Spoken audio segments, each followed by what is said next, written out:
तो हेलो, मेरा नाम है अभिषेक और स्वागत करता हूं बच्चों आप सभी का हमारे इस प्यारे से खूबसूरत से प्लेटफॉर्म पे जिसका नाम है जेआर कॉलेज। तो यार कैसे हो आप सभी लोग? आई होप आप लोग एकदम अच्छे होंगे। ठीक है, तो जैसे कि लास्ट वीडियो में मैंने आपको और राहुल सर ने आपको बताया था कि मैं बच्चों आप लोग को आपकी 12th स्टैंडर्ड की केमिस्ट्री पढ़ा रहा हूँ। सही है, और ये रहा आपका lecture number 1 of your lesson number 1। ठीक है बच्चों, आज से हम लोग हमारी 12th स्टैंडर्ड की केमिस्ट्री को स्टार्ट कर रहे हैं, एक नई जर्नी स्टार्ट कर रहे हैं। ठीक है, आपका क्या फीडबैक है, आपको लेक्चर पसंद आ रहे हैं या नहीं आ रहे हैं, वो मुझे ज़रा कमेंट करके बताना, या फिर आप मुझे इंस्टाग्राम पे भी मैसेज कर सकते हो। ठीक है, इंस्टाग्राम पे मैसेज करोगे तो मैसेज थोड़ा जल्दी पहुंचेगा। इसकी नोटिफिकेशन आती है मेरे को, कमेंट की नोटिफिकेशन नहीं आती, पर नोटिफिकेशन कमेंट जो है मैं चेक करता हूँ। ठीक है, तो स्टार्ट करते बच्चों आज से इस लेक्चर को। देखो, लेक्चर स्टार्ट करने से पहले एक चीज़ आपको बता दूं कि अगर आपने हमारा एप्लीकेशन नहीं डाउनलोड किया है तो इसे ज़रूर से डाउनलोड कर लेना। काफ़ी कुछ चीज़ें आपको मिलने वाली हैं इस एप्लीकेशन के अंदर, तो इसे अपने फ़ोन में ज़रूर से रखना। ठीक है, यदि आप मुझसे जुड़ना चाहते हो, मुझसे कनेक्ट होना चाहते हो, तो मेरी इंस्टाग्राम आईडी है ही। ठीक है, आप वहाँ पे आके अपने डाउट, अपने सजेशंस, जो भी चीज़ें आप मुझ तक पहुँचाना चाहते हो वो आप मेरे साथ शेयर कर सकते हो। ठीक है, तो चलो बच्चों स्टार्ट करते हैं। This is the lecture number 1 of your lesson number 1 of 12th chemistry which is solid states. ठीक है, अब देखो सॉलिड स्टेट्स है क्या। पहले ये जो लेसन्स के अंदर जो चीजें दी हुई ना बच्चों, ज्यादातर थ्योरेटिकल चीजें हैं, इसलिए मैं बहुत सारी चीजें यहाँ पर ऑलरेडी लिख कर लाया हूँ।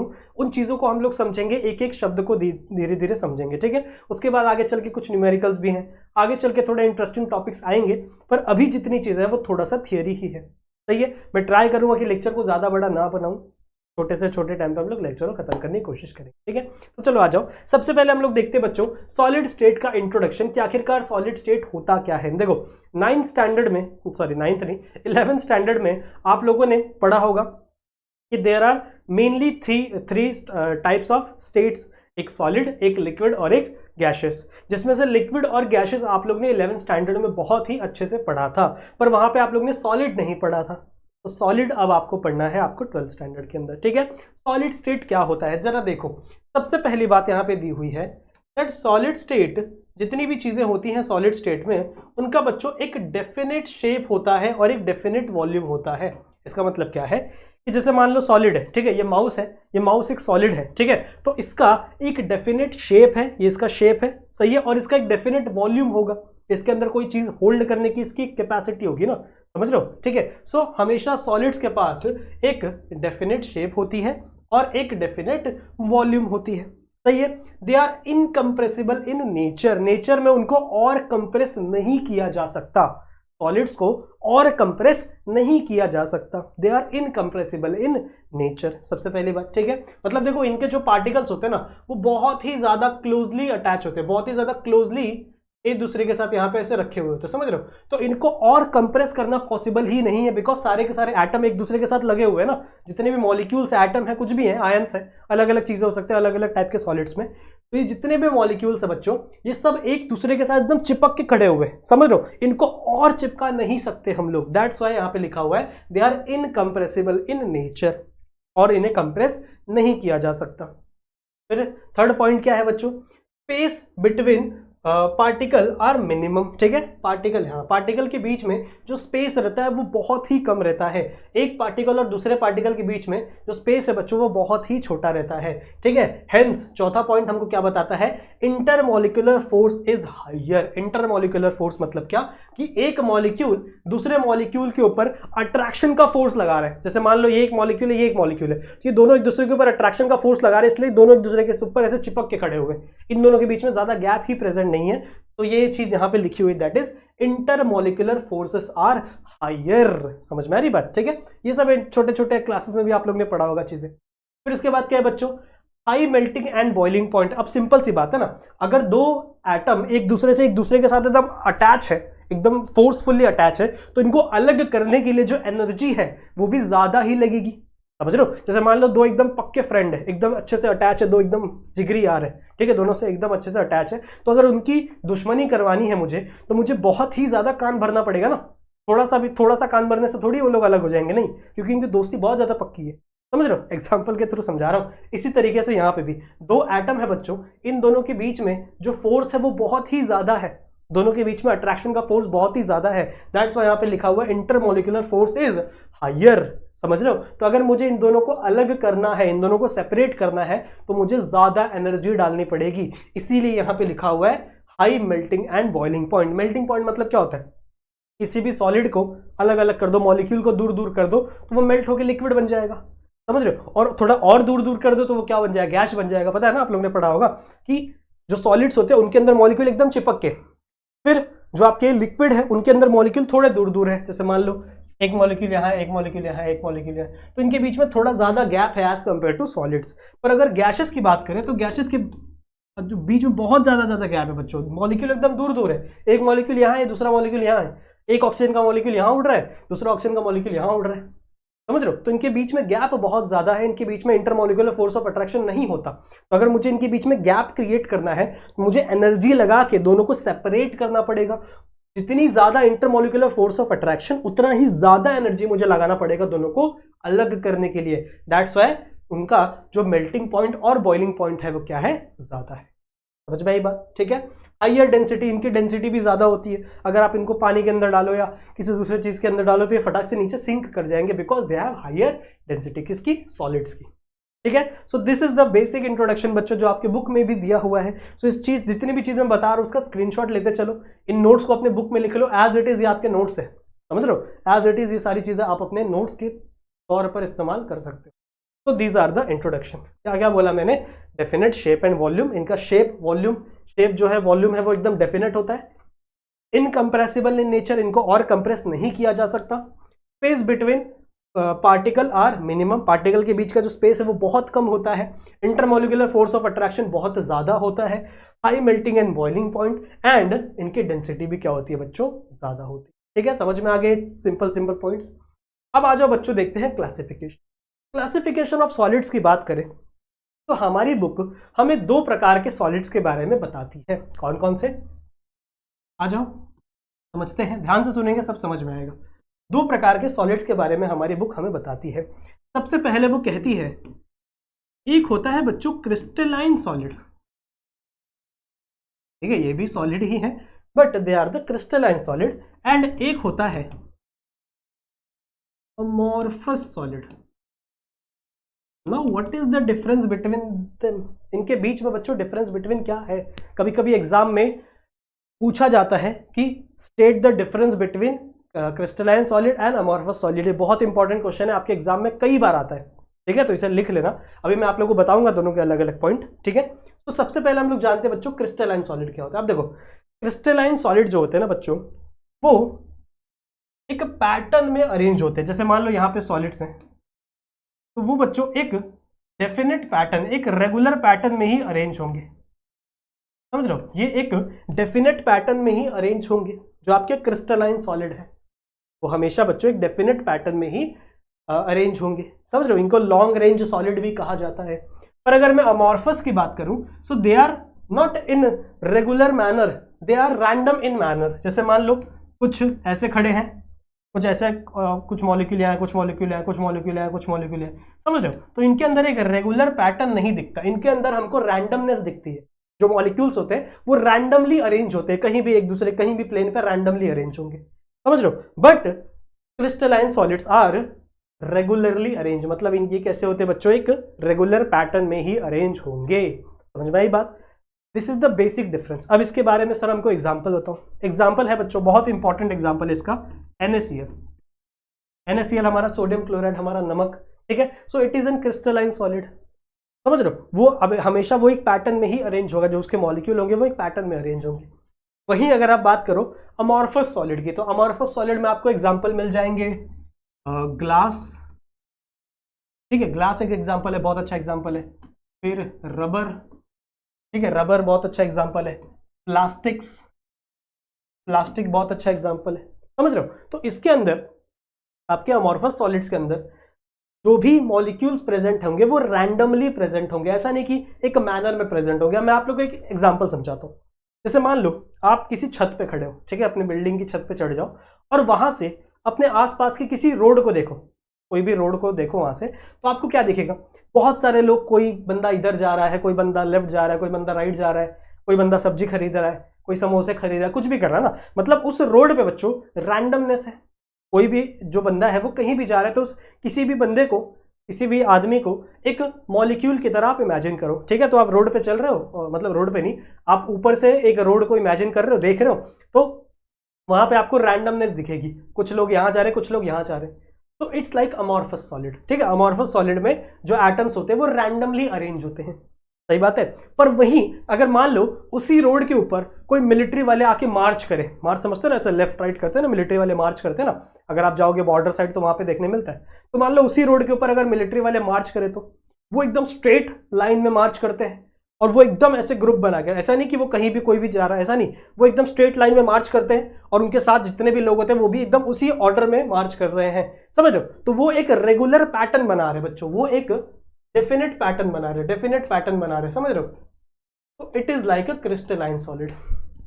एग्जाम्पल समझ में आया, ठीक है। एग्जाम्पल मैंने दिया तुम लोग को ताकि तुम लोग समझ पाओ कि जो एटम्स है वो अरेंज किस तरीके से होते हैं आपके क्रिस्टलाइन सॉलिड में और अमॉर्फस सॉलिड में, ठीक है। इनकी बात हम लोग करेंगे धीरे धीरे, पर अभी इतना समझ में आ गया कि इनका जो पैटर्न होता है बच्चों वो एक रेगुलर होता है, डेफिनेट होता है, डेफिनेट पैटर्न, समझ रहे हो। और इनका क्या कैसा होता है बच्चों, रैंडम पैटर्न। समझ में आ रही बात, क्लियर है, ठीक है। अब आ जाओ, एक एक को हम लोग अच्छे से पढ़ते हैं, एक एक को समझते हैं कि किसके किसके अंदर कौन कौन सी किसकी क्या क्या प्रॉपर्टीज हैं। सबसे पहले हम लोग बात करते हैं बच्चों क्रिस्टलाइन सॉलिड की। Now let's talk about crystalline solids बच्चों। सबसे पहला डेफिनेट ज्योमेट्रिकल शेप। अभी मैंने आपको बताया कि इनका एक डेफिनेट शेप है, डेफिनेट जो मॉलिक्यूल्स है वो डेफिनेट प्रॉपर अरेंजमेंट होती है, ठीक है। तो जैसे देख लो यहाँ पे तुम लोगों को दिखा देता हूँ, तो डायग्राम्स आपके टेक्स्ट बुक में बनाए होंगे ना, ऐसा डेफिनेट शेप होता है, समझ रहे हो। तो ये आपका किसके अंदर देखा जाएगा, क्रिस्टलाइन सॉलिड में। फिर सेकंड क्या है, they have the sharp melting point, समझ रहे हो। जैसे मान लो NaCl है, अब NaCl का जो मेल्टिंग पॉइंट है कितना होता है, देखना जाके। NaCl का जो मेल्टिंग पॉइंट है बच्चों वो हमेशा सेम होगा। अगर मैं मान लो इंडिया में NaCl का मेल्टिंग पॉइंट देखूं तो वो भी उतना ही होगा जितना अमेरिका में होगा, समझ रहे हो। तो इसका मेल्टिंग पॉइंट कभी भी चेंज नहीं होता। दे have the sharp melting point of crystalline solid. सब पॉइंट है, ये सब आप पॉइंट्स अपने एग्जाम में यूज कर सकते हो, ये सब नोट्स बना सकते हो आप लोग जो मैंने यहाँ पे लिख के दिए हो, ठीक है। So they have the sharp melting point. फिर नेक्स्ट क्या है बच्चों, shape cleavage, sharp cleavage property है, शार्प होना चाहिए, शेप लिख दिया मैंने गलती से, sharp cleavage property. Sharp cleavage property मतलब क्या, जैसे मान लो एक कोई टुकड़ा है क्रिस्टलाइन सॉलिड का, ठीक है, और इसको मैंने कट कर दिया। जब इसको मैं कट करूंगा ना बच्चों तो ये एकदम शार्पली कट होगा, ठीक है। ये जो कट होगा ना ये एकदम कैसा कट मिलेगा आपको, एकदम शार्प कट मिलेगा किसके अंदर, आपके क्रिस्टलाइन सॉलिड्स के अंदर। क्यों ऐसा हो रहा है, क्योंकि इसके अंदर अरेंजमेंट जो है वो एकदम डेफिनेट है, इर्रेगुलर अरेंजमेंट इसके अंदर नहीं है, इसके अंदर एकदम डेफिनेट अरेंजमेंट है। दैट्स व्हाई बच्चों इसके अंदर आपको जब क्लीवेज करोगे, किसी की चीज को काटोगे तो आपको एक शार्प एज आपको देखने के लिए मिलेगा, ठीक है। Now they have the definite heat of fusion. Heat of fusion मतलब क्या, कितनी हीट इसको चाहिए, एक मॉलिक्यूल को कितनी हीट चाहिए जिससे ये क्या हो सके, फ्यूज हो सके, समझ रहे हो। इसको हम लोग क्या बोलते हैं, हीट ऑफ फ्यूजन। वो भी क्या होता है बच्चों, इसका डेफिनेट होता है। डेफिनेट मतलब फिक्स होता है, प्रॉपर होता है, फिक्स होता है, समझ रहे हो। फिर दे have the anisotropic in nature. Now what is mean by anisotropic effect. देखो एनिसोट्रॉपिक इफेक्ट करके कोई चीज होती है, तो मैं आपको समझा देता हूं एनिसोट्रॉपिक क्या होता है। इसको मिटा रहा हूं मैं, ठीक है। दो वर्ड आप लोगों को सीखने मिलेंगे, एक एनिसोट्रॉपिक और एक आइसोट्रॉपिक, ठीक है। सो दोनों के मतलब मैं आपको बताता हूं। जैसे मान लो मैंने यहाँ पे बच्चों एक क्रिस्टलाइन सॉलिड ड्रॉ किया है, एक यहाँ पे, एक यहाँ पे, एक यहाँ पे, एक यहाँ पे, समझ रहे हो। दूसरा मैंने यहाँ पे ड्रॉ किया, एक यहाँ पे, एक यहाँ पे, एक यहाँ पे, एक यहाँ पे, एक यहाँ। सही बात है, ठीक है, सही बात है, समझ में आ गई बात। अब मान लो मैं हीट ऑफ फ्यूजन को स्टडी कर रहा हूं, ठीक है। मुझे पता करना है कि दो एटम के बीच में हीट ऑफ फ्यूजन क्या है, कैसा है, सही है। तो मान लो मैंने इसका हीट ऑफ फ्यूजन स्टडी किया, ठीक है। तो मुझे पता चलेगा चलो इसका हीट ऑफ फ्यूजन कुछ x है, कुछ भी हो सकता है। तो मान लो इन दोनों का हीट ऑफ फ्यूजन क्या है बच्चों, x है। पर अगर वही मैंने मान लो डायरेक्शन चेंज कर लिया, मैं इस डायरेक्शन में स्टडी कर रहा था, हीट ऑफ फ्यूजन को मैं इस डायरेक्शन में स्टडी कर रहा था, तो मुझे पता चला इसका हीट ऑफ फ्यूजन x है। पर अगर मान लो मैं इस डायरेक्शन में स्टडी करूं, अगर मैं ऐसे डायरेक्शन में स्टडी करूं तो इसका हीट ऑफ फ्यूजन अलग होगा ना बच्चों। यहाँ पे देखो, यहाँ पे डिस्टेंस कम है तो इसका हीट ऑफ फ्यूजन अलग होगा, यहाँ पे डिस्टेंस ज्यादा है तो इसका हीट ऑफ फ्यूजन अलग होगा। मान लो इसका हीट ऑफ फ्यूजन मैंने लिख दिया y, समझ रहे हो। तो अगर सेम फिजिकल प्रॉपर्टी को आप डिफरेंट डायरेक्शन से स्टडी कर रहे हो तो वो आपको डिफरेंट रिजल्ट दे रहे हैं। मैंने समझा क्या बोला, समझा मैंने क्या बोला। अगर आप अलग अलग डायरेक्शन से, डिफरेंट डायरेक्शन से डिफरेंट फिजिकल प्रॉपर्टीज या फिर कोई भी फिजिकल प्रॉपर्टीज अगर आप स्टडी कर रहे हो किसी भी एटम में या किसी भी सॉलिड में, तो वो वैल्यू आपको डिफरेंट दे रहे हैं। इस प्रॉपर्टी को हम लोग कहते हैं बच्चों एनिसोट्रॉपिक इफेक्ट। हम लोग क्या बोलते हैं, anisotropic. So crystallines are anisotropic in nature. समझ में आई बात मैंने क्या बोला। यहां लिख दूं, मैं लिख दूंगा तो आप लोगों को ज्यादा अच्छे समझ में आएगा। They give different value for any physical property। इसके बारे में बताता हूं कौन कौन से। Any physical property in different direction, different, दो बार लिख दिया डिफरेंट, डिफरेंट डायरेक्शन, समझ रहे हो। अब ये फिजिकल प्रॉपर्टी कौन कौन सी हो सकती है, ये जो फिजिकल प्रॉपर्टी है ये कौन कौन सी हो सकती है बच्चों। आप कुछ भी सर्च कर लो, जैसे मान लो आप, अभी मैंने बताया आप डेफिनेट हीट स्टडी कर रहे हो, हीट ऑफ फ्यूजन निकाल रहे हो उसका। मान लो आप रिफ्रैक्टिव इंडेक्स निकाल रहे हो उसका, ठीक है, कुछ भी आप चीजें निकाल रहे हो। अगर इसकी आप कोई भी फिजिकल प्रॉपर्टीज को पढ़ रहे हो, मान लो आप मेल्टिंग पॉइंट पढ़ रहे हो, बॉइलिंग पॉइंट पढ़ रहे हो, समझ रहे हो। तो अगर आप कोई भी इसकी फिजिकल प्रॉपर्टीज को स्टडी कर रहे हो और अगर आप अलग अलग डायरेक्शन से उसको स्टडी करोगे तो आपको वैल्यू अलग अलग मिलेगी। That is nothing but your anisotropy, ठीक है, is nothing but your anisotropy. तो क्रिस्टलाइन सॉलिड्स, ठीक है, जो क्रिस्टलाइन सॉलिड्स होते हैं बच्चों, they are anisotropic in nature. ये कैसे होते हैं, they are anisotropic in nature. फिर now they are true solids. अब इनको हम लोग कह सकते हैं कि दे आर भैया असली सॉलिड्स हैं, क्योंकि इनके अंदर जो डिस्टेंस है, इनके अंदर जो इंटरमोलिकुलर फोर्स ऑफ अट्रैक्शन है वो बहुत ही अच्छा खासा है, समझ रहे हो। इनके अंदर कुछ रैंडमनेस नहीं है, so they are consider as true solid. And देखो ये वर्ड मैंने पहले बताया था ना आप लोगों को, they have a long range order, मतलब इनका जो ऑर्डर है वो लंबा लंबा ऐसे ही चलता रहता है, तो जो ऐसे लॉन्ग रेंज ऑर्डर में ये अरेंज होते हैं, समझ रहे हो, ठीक है। So this is the some properties of your crystalline solid. You can take screenshot. हो गया, आगे चले, चलो नेक्स्ट बात करते हैं बच्चों हम लोग अमॉर्फस सॉलिड की। अब अमॉर्फस सॉलिड क्या है, रैंडमली अरेंज, ये भी लिख दो आप, रैंडमली अरेंज। कैसे भी अरेंज होते हैं भैया, ये ऐसे ऐसे ऐसे, जरूरी नहीं है यहाँ पे आपको कुछ पैटर्न देखने ही मिलेगा। कभी कभी है, होता है थोड़ा बहुत पैटर्न कभी कभी देखने के लिए मिलता है, ठीक है, लेकिन जरूरी नहीं कि आपको हमेशा पैटर्न देखने के लिए मिले, ये रैंडमनेस होता है इनके अंदर, ठीक है। So they are irregular in shape. पहली बात वही सेम, दोनों का मीनिंग सेम है, दोनों का मीनिंग सेम है बच्चों, ठीक है। So they are irregular in shape. Now long range of melting point, इनका मेल्टिंग पॉइंट अलग अलग रेंज का होता है, ऐसा नहीं है कि सेम प्रोडक्ट का सेम मेल्टिंग पॉइंट आएगा, ठीक है, समझ रहे हो। जैसे मान लो ग्लास का एग्जांपल ले लो। ग्लास क्या है, आपका अमॉर्फस सॉलिड है। अब आपने कई तरीके के ग्लास देखे होंगे, ठीक है, आपके फोन में एक अलग ग्लास आता है, आपके वॉच में एक अलग ग्लास आता है, ठीक है, आपके टीवी में एक अलग ग्लास आता है। और हम लोग पढ़ते हैं ना, जैसे आप लोगों ने कभी ऐड देखे होंगे फोन के कि भैया इसके अंदर गोरिल्ला ग्लास 5 है, इसके अंदर गोरिल्ला ग्लास 6 है, इसके अंदर गोरिल्ला ग्लास 7 है, 7 तो नहीं है शायद, गोरिल्ला ग्लास विक्टस है, कुछ भी आता है ना, अलग अलग टाइप के ग्लासेस आते हैं। तो ग्लास तो एक ही है, ग्लास तो SiO2 है ना, ग्लास का फॉर्मूला क्या होता है, SiO2, सिलिकॉन ऑक्साइड। पर वो ग्लास अलग अलग तरीके से अरेंज होने की वजह से, उनका जो अरेंजमेंट है बच्चों वो अलग होने की वजह से, एक सेकेंड मिट गया ये, ठीक है, तो उनका जो अरेंजमेंट है बच्चों वो डिफरेंट होने की वजह से उनका मेल्टिंग पॉइंट भी क्या होता है, डिफरेंट होता है। मान लो किसी में अरेंजमेंट कुछ ऐसा है, मान लो किसी में अरेंजमेंट कुछ ऐसा है, समझ रहे हो। तो अलग अलग अरेंजमेंट की वजह से उनका मेल्टिंग पॉइंट भी क्या होता है, अलग अलग होता है, सेम ही चीज का। समझ रहे हो। अब प्लास्टिक भी आपने कई तरीके के देखे होंगे, कहीं थोड़े हार्ड प्लास्टिक होते, कुछ सॉफ्ट प्लास्टिक होते, कुछ एकदम नरम होते, समझ रहे हो। कुछ हम लोग जिसमें हम लोग भाजी लेके आते हैं वो भी प्लास्टिक है, कुछ फाइबर्स होते हैं वो भी प्लास्टिक ही है। तो प्लास्टिक भी तो अलग अलग तरीके के हैं, सिर्फ क्या है बच्चों, हमने उसको अलग अलग तरीके से उनका जो सॉलिड है उससे अरेंज किया हुआ है। तो अरेंजमेंट की वजह से उनका फिजिकल प्रॉपर्टी चेंज होता है, उनके मेल्टिंग पॉइंट क्या होते हैं बच्चों, एक लॉन्ग रेंज में होते हैं, समझ रहे हो, ठीक है। सो आई होप आप लोगों को ये वाला पॉइंट समझ में आया होगा।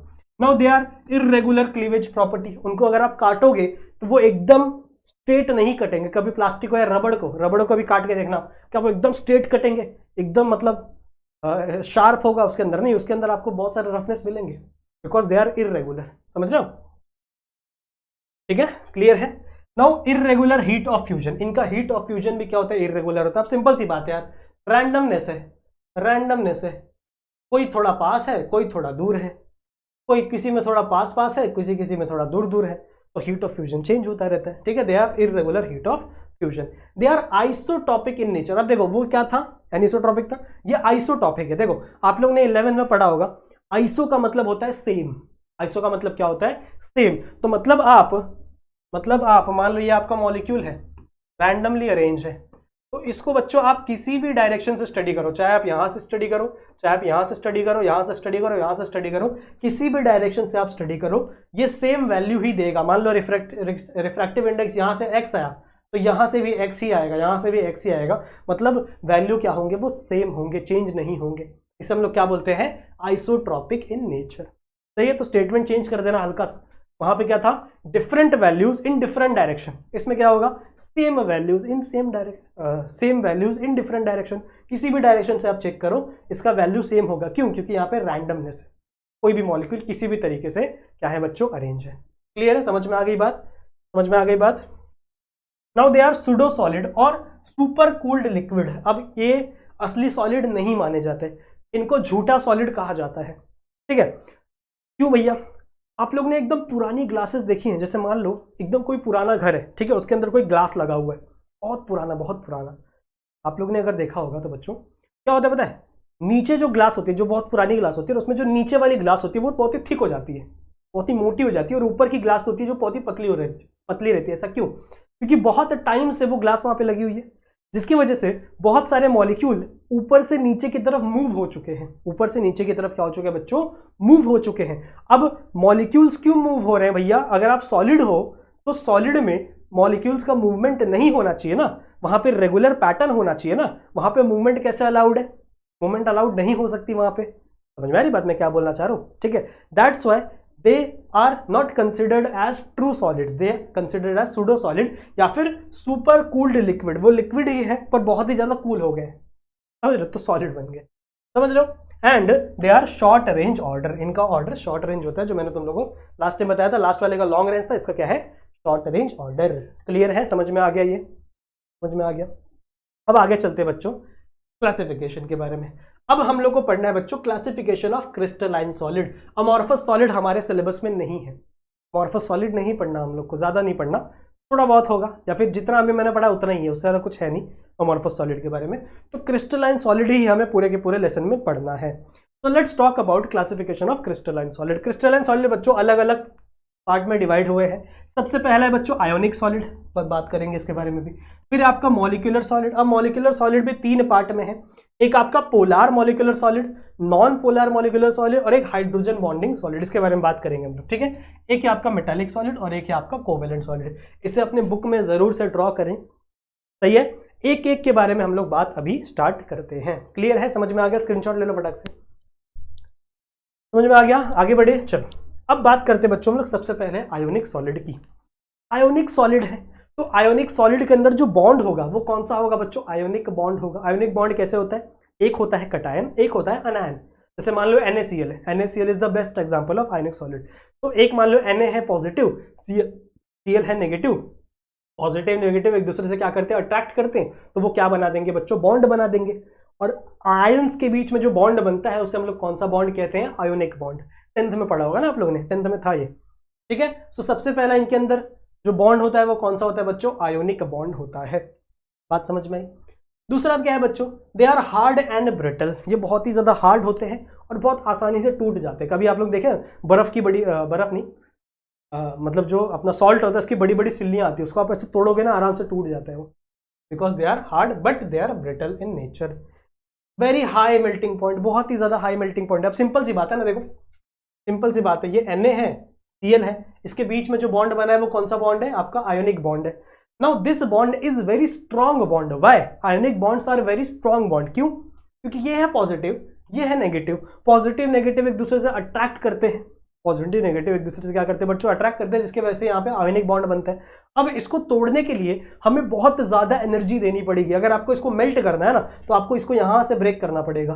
तो अगर आपको इसको ब्रेक करना है तो बहुत ज्यादा अमाउंट ऑफ एनर्जी आपको देनी पड़ेगी ताकि आपका ये NaCl ब्रेक हो सके, समझ रहे हो। और अगर आप ज्यादा एनर्जी दे रहे हो तो मतलब आपका मेल्टिंग पॉइंट और बॉइलिंग पॉइंट क्या हो जाएगा, ज्यादा हो जाएगा। So they are high melting point, boiling point की बात नहीं कर रहे हैं but they are high melting point. Next क्या है बच्चों, they are poor thermal and electrical conductor in solid state but electrical conduction in aqueous और मॉल्टन स्टेट। क्या मतलब है इसका, अगर ये सॉलिड स्टेट में है, जैसा मैंने तुम लोग बताया ना आपके घर का जो नमक है वो सॉलिड स्टेट में है, तो अगर आप इसको सॉलिड स्टेट में रखोगे तो भैया ये ना हीट को कंडक्ट करेगा ना ये इलेक्ट्रिसिटी को कंडक्ट करेगा। पर अगर आप इसको एक्वस सॉल्यूशन में मिला दोगे या फिर इसको आप मोल्टन स्टेट में लेके जाओगे, जैसे मान लो नमक ऐसे इलेक्ट्रिसिटी कंडक्ट नहीं करता अगर आप नमक सॉलिड स्टेट में रखो, पर उसी नमक को आप पानी में मिला दो तो वो इलेक्ट्रिसिटी को कंडक्ट करने लगेगा, समझ रहे हो। तो वैसे तो ये पुअर कंडक्टर है आपके थर्मल और इलेक्ट्रिसिटी के सॉलिड स्टेट में। बच्चों देखो ये लाइन बहुत ही इंपॉर्टेंट है, सॉलिड स्टेट के। पर अगर आप इससे क्या कर दोगे, या तो एक्वस स्टेट में लेके चले जाओ या फिर मोल्टन स्टेट में चले जाओ, मतलब मेल्ट कर दो, तो ये इलेक्ट्रिकली कंडक्टर हो जाते हैं, अच्छे से कंडक्ट करने लगते हैं इलेक्ट्रिसिटी को, ठीक है। इसके एग्जांपल है NaCl, ZnCl, KCl, बहुत सारे ZnS इसका एग्जांपल हो सकते हैं, बहुत सारे एग्जांपल है इसके, ठीक है। तो ये एग्जांपल्स आप लिख सकते हो, टेक अ स्क्रीनशॉट। ये देखो ये सब यही थ्योरी है, इस टॉपिक में ये सब थ्योरी ही है। इसके बाद से हमारा जो मेन टॉपिक है, जो मजेदार वाला टॉपिक है, crystal lattice, unit cell, BCC, FCC, वो सब पढ़ेंगे हम लोग, ठीक है। अभी ये समझ में आ गया, चलो आगे बढ़े। नेक्स्ट है बच्चों मॉलिक्यूलर सॉलिड।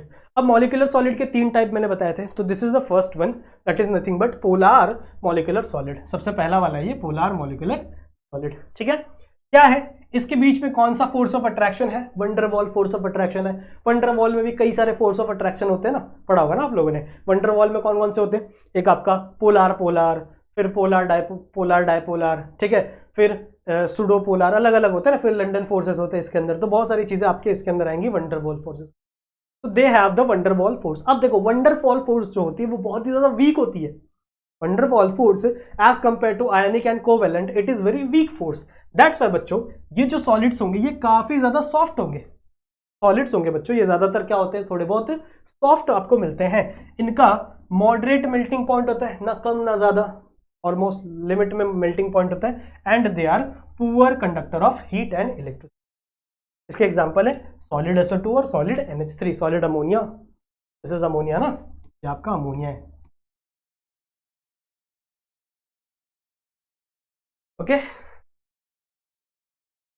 आगे जंप करते बच्चों, नॉन पोलर मॉलिक्यूलर सॉलिड, ठीक है, नॉन पोलर मॉलिक्यूलर सॉलिड। अब इसके अंदर कौन सी फोर्स लगती है बच्चों, London force. London force is also a part of van der Waals force, ठीक है, या फिर आप कह सकते हो वीक डिस्पर्शन फोर्स इसके अंदर लगती है। प्रॉपर्टीज सारे के सारे सेम है जो अभी मैंने बताई, इसके पहले जो प्रॉपर्टीज बताई वो सारे के सारे सेम है।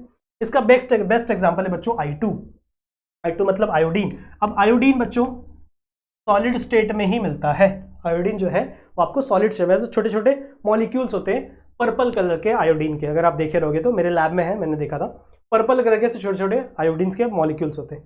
अब देखो होता क्या है ना, वंडरवॉल फोर्सेस में होता क्या है कि जितना ज्यादा इसका मॉलिक्यूलर वेट होगा, जितना ज्यादा मॉलिक्यूलर वेट होगा उतना ही ज्यादा आपका नॉन पोलर मॉलिक्यूल क्या करेंगे, एक दूसरे से अट्रैक्ट होंगे, उतना ही ज्यादा क्या होंगे, एक दूसरे से अट्रैक्ट होंगे। और जितने अट्रैक्ट होंगे, जितने पास होंगे, उतना ही ज्यादा पॉसिबिलिटी कि वो सॉलिड बने। सिंपल सी बात है ना, जो जितना पास होता है, क्लोज होता है, उतना ही उनके अंदर इंटरमोलिकुलर फोर्स ऑफ अट्रैक्शन ज्यादा होता है और वो सॉलिड बनते हैं। दैट्स व्हाई बच्चों I2 सॉलिड स्टेट में एग्जिस्ट करता है, आयोडीन सॉलिड स्टेट में एग्जिस्ट करता है, ब्रोमीन, क्लोरीन, इनके अंदर भी सेम लंडन फोर्स ही लगती है इनके बीच में, बट इनका जो मॉलिक्यूलर वेट है वो इतना ज्यादा ना होने के कारण ये गैसेस में एग्जिस्ट करते हैं। समझ रहे हो, ठीक है। So that's why I hope आप लोग क्लियर हो गया। और अगर आप I2 को जलाओगे ना, बहुत ही ज्यादा लो मेल्टिंग पॉइंट होता है इसका, हल्का सा भी आप हीट करोगे ना तो पर्पल कलर की फ्यूम्स निकलती है और ये फटाक से गैसेस में कन्वर्ट हो जाता है, समझ रहे हो। डायरेक्टली किस में कन्वर्ट हो जाता है, गैस में कन्वर्ट हो जाता है, लिक्विड में नहीं होता, डायरेक्टली गैस में कन्वर्ट हो जाता है। क्लियर है, समझ में आ गया। नेक्स्ट बच्चों अपना थर्ड वाला है हाइड्रोजन बॉन्डिंग मॉलिक्यूलर सॉलिड, ठीक है। हाइड्रोजन बॉन्डिंग पता ही होगा आप लोग को, हाइड्रोजन किसी दूसरे चीज से बॉन्ड कर रहा है। अब इसके प्रॉपर्टीज भी सारे के सारे ऑलमोस्ट सेम है, इसके अंदर हाइड्रोजन बॉन्डिंग होती है बच्चों और इसके प्रॉपर्टीज भी बिल्कुल सेम है। एग्जांपल है H2O। अब मैं आपको हाइड्रोजन बॉन्डिंग हल्का सा समझा देता हूं कि हाइड्रोजन बॉन्डिंग होता क्या है, ध्यान से सुनो, अगर आप वीडियो देख रहे हो ध्यान से सुनो। This is water molecule H2O, right. This is another water molecule, this is another water molecule, right. एक और बना दें, this is another water molecule, सही बात है। ये water molecule H2। Now what is mean by hydrogen bonding. अब देखो ध्यान से सुनो, ये आपका ऑक्सीजन जो है वो इलेक्ट्रॉन नेगेटिव है, मतलब ये इलेक्ट्रॉन्स को क्या करता है, एक्सेप्ट करता है। तो और ये जो आपका हाइड्रोजन है ये इलेक्ट्रॉन को डोनेट करता है, सही बात है। तो अगर आप देखोगे तो कहीं ना कहीं आपको पता चलेगा बच्चों कि इस ऑक्सीजन के ऊपर इलेक्ट्रॉन नेगेटिव होने की वजह से पार्शियल नेगेटिव चार्ज लग जाता है, because its tries to pull the electron. ये हमेशा क्या करना चाहता है, इलेक्ट्रॉन को अपनी तरफ पुल करना चाहता है। और ये जो हाइड्रोजन है ये इलेक्ट्रॉन को दे देता है, समझ रहे हो। इलेक्ट्रॉन बोलता है ठीक है भाई ले जाते, तू बड़ा आदमी है, ठीक है। तो ज्यादातर जो इलेक्ट्रॉन्स होते हैं वो किसके पास में प्रेजेंट होते हैं, आपके ऑक्सीजन के पास प्रेजेंट होंगे। जैसे मान लो बॉन्ड बनाने के लिए 2 इलेक्ट्रॉन लगे, एक इलेक्ट्रॉन इसके एक इलेक्ट्रॉन इसके, पर ये इलेक्ट्रॉन ज्यादा पास में किससे प्रेजेंट होगा, ऑक्सीजन के, हाइड्रोजन से दूर प्रेजेंट होगा। क्यों, because it is electronegative and it has ability to pull the electron. इसके पास एबिलिटी है बच्चों, ये क्या कर सकता है, इलेक्ट्रॉन को पुल कर सकता है। That's why it has negative charge, partial negative charge and it has partial positive charge. Clear. Similarly यहां भी हो सकता है partial negative partial positive, partial positive, इसमें भी पार्शियल पॉजिटिव, दोनों का अपने तरफ खींच रहा है। इस पे भी हो सकता है बच्चों partial negative partial positive partial positive, सही बात है। अब अगर आप ध्यान से देखोगे बच्चों, ध्यान से जरा देखो, तो ये है नेगेटिव और ये है पॉजिटिव। देखो ये दोनों अलग अलग एटम है, ये एक अलग एटम नहीं मॉलिक्यूल, ये एक अलग मॉलिक्यूल है वाटर का, ये एक अलग मॉलिक्यूल है वाटर का। पर अगर आप ध्यान से देखो तो ये वाला जो हाइड्रोजन है बच्चों ये पॉजिटिव चार्ज का है और इसके पास नेगेटिव चार्ज है। मतलब there is some force of attraction between them, there is some force of attraction between this hydrogen of another molecule and this oxygen of another molecule. मतलब समझ रहे हो, दो अलग अलग मॉलिक्यूल के ऑक्सीजन और हाइड्रोजन के बीच में कुछ अट्रैक्शन होगा।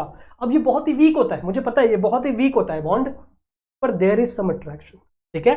सिमिलरली इस ऑक्सीजन का इसके साथ कुछ अट्रैक्शन हो सकता है, सिमिलरली इस ऑक्सीजन का इसके साथ कुछ अट्रैक्शन हो सकता है, सिमिलरली इस ऑक्सीजन का इसके साथ कुछ अट्रैक्शन हो सकता है, समझ रहे हो। तो ये क्या कर रहा है, ये हाइड्रोजन कहीं ना कहीं ऑक्सीजन के साथ क्या कर रहा है, हल्का सा अट्रैक्ट होके एक फोर्स लगा रहा है बच्चों, जिसकी वजह से ये क्या हो रहा है, एक दूसरे के साथ कंपैक्ट हो गए।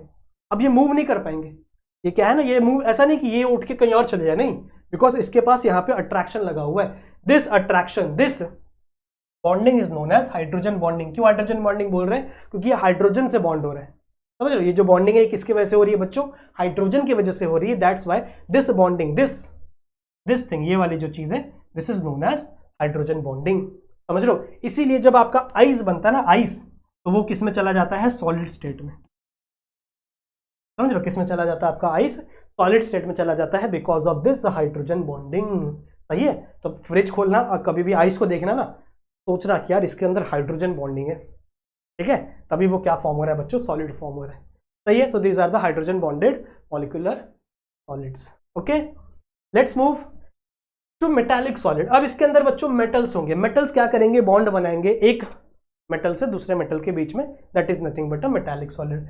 अब इनके बीच में मेटालिक बॉन्ड होता है। अब मैंने एक वर्ड लिखा हुआ कर्नल, इसका मतलब क्या है, देखो, मेटल्स आर इलेक्ट्रोपॉजिटिव। मेटल्स जो होते हैं बच्चों वो क्या करते हैं, ज्यादातर इलेक्ट्रॉन्स को डोनेट करते हैं। जैसे मान लो सोडियम है,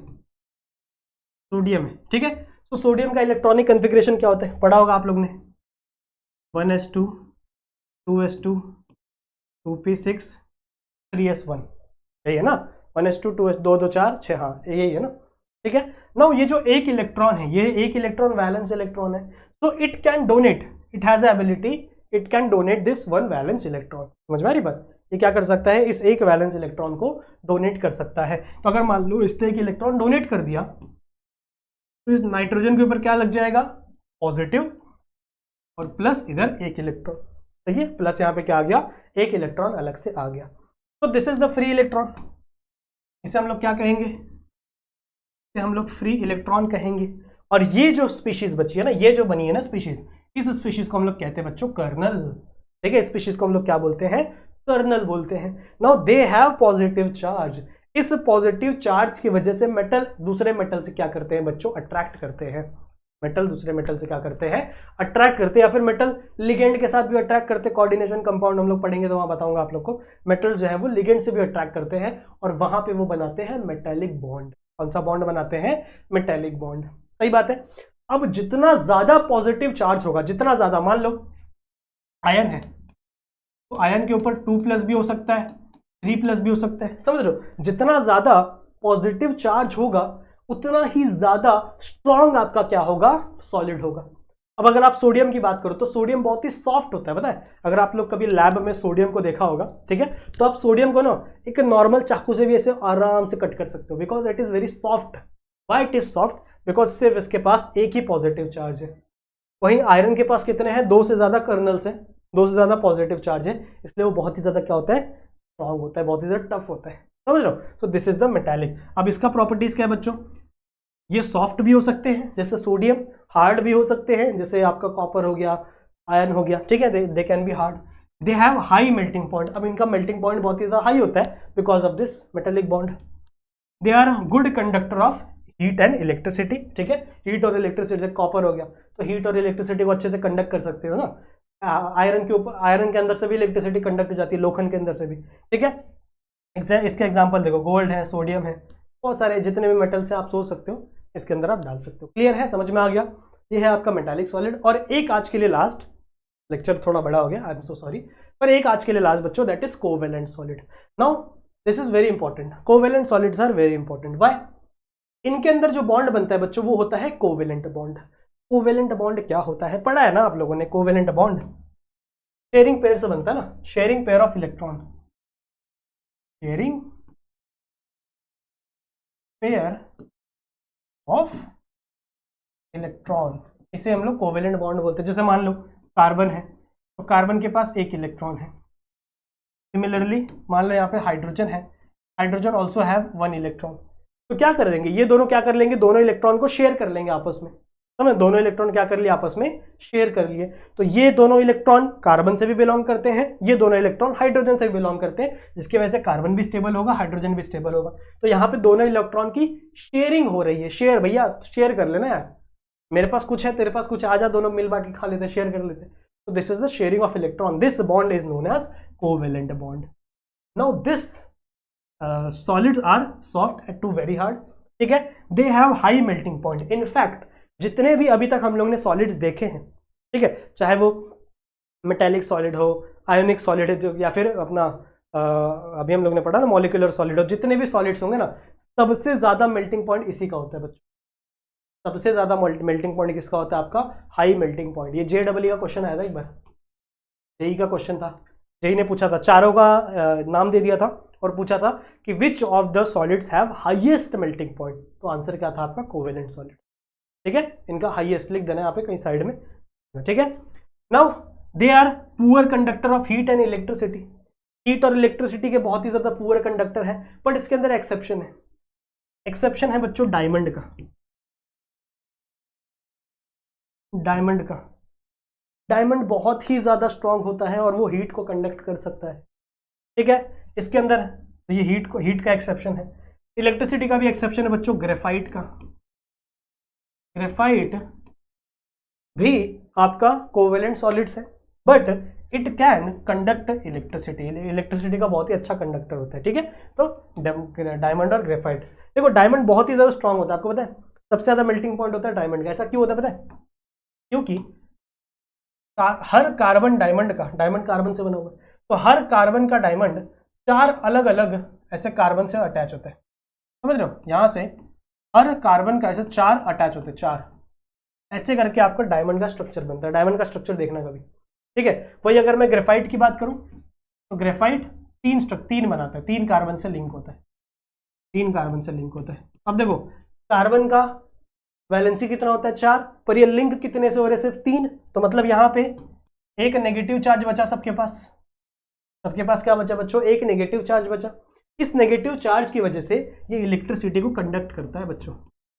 because what is mean by electricity, what is electricity, electricity क्या होती है, फिजिक्स में पढ़ते हो ना, संजीव सर ने पढ़ाया ना। What is electricity, electricity is a movement of electron, movement of electron is known as electricity. तो भैया इसके पास नेगेटिव चार्ज है बिकॉज ये 3 ही एटम बना पा, 3 ही कार्बन से लिंक हो पाता है। तो ये नेगेटिव चार्ज क्या हो पाते हैं, मूव हो पाते हैं इसके अंदर। That's why it is good conductor of electricity.